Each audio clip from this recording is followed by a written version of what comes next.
In this video, we are looking at your free response 2 assignment that's due next Sunday.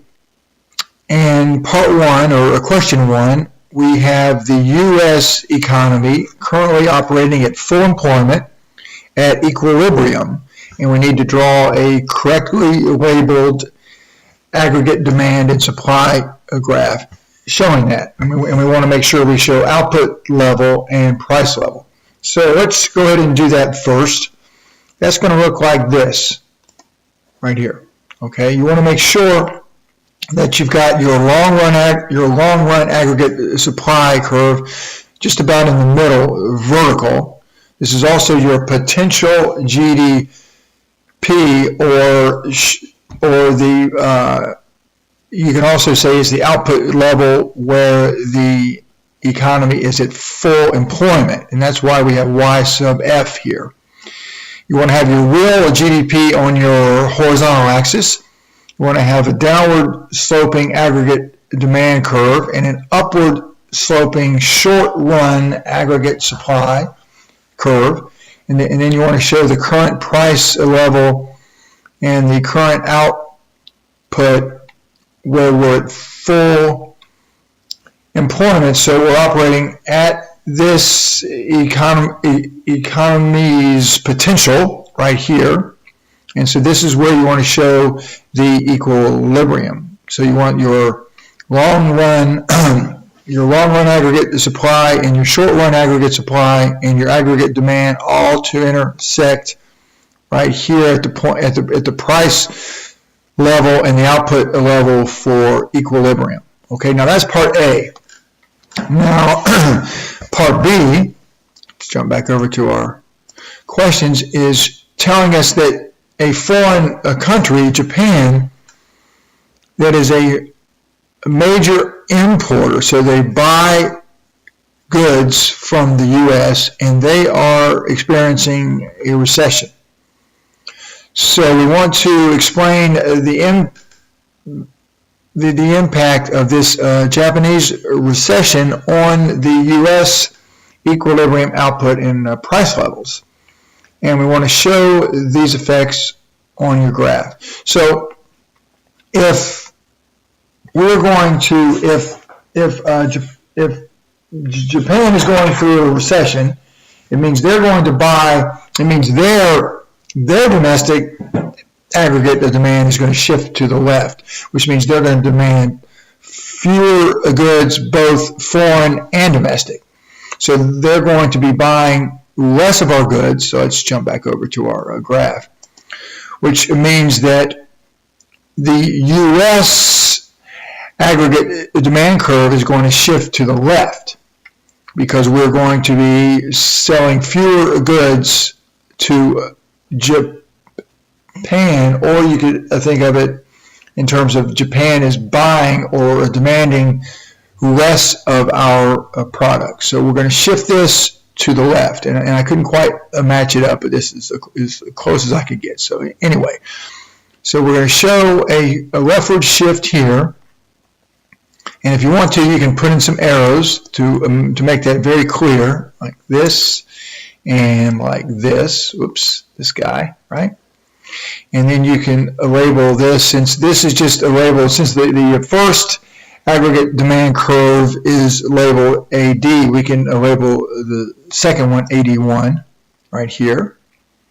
And then we're going to have a lower price level, and you want to show that. And you can also explain that in your narrative. So we can put that right here. And we can call that P1 since the original price level was P. Let me get this guy over here. And then we can show a downward movement in price level with an arrow right here. And we can also show our new output, which is now going to be below potential GDP, which is going to be about right here, right? And we can call that Y1. And we can show a decrease in output with this arrow right here. Let me scoot that guy over. So this is the effect of a Japanese recession on the U.S. economy.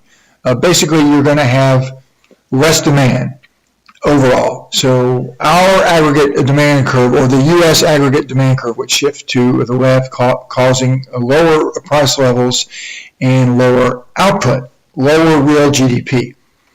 Okay, let's jump back over. I think that took care of part B, but let's make sure. Okay, yes. So we've done that. Now, actually, we want to show, let's see, we want to show something else here, I think. Or is it lower down here? So let's see. Oh, well, we want to explain here, let me make sure that you probably would help you, and it certainly wouldn't hurt to explain why the output level is going to drop, and that's why I have this formula, or well, I shouldn't say that. The real GDP equation right here, which is Y equals, or Y output equals consumption plus investment plus government spending plus net exports. Now, net exports is the difference between exports and imports. So it's exports minus imports. So if we, as the problem states, if we are going to export less to Japan, then we're going to see a decrease in our overall exports, which will lower our net exports, which are exports minus imports. So this is going to go, this whole expression here, net exports, is going to go down, which is going to, and so since these are all, this is one of the components that adds up to our overall real GDP or real output, then this is also going to go down or decrease, which is why we see this right here. So you can show this with with your GDP equation as well. Okay. So now I believe that pretty much takes care of part A and B. Right, now we're going to look at part C, but I'm going to do that in the next video because I don't want this to go too long. So stay tuned for question 1, part C and D. Okay.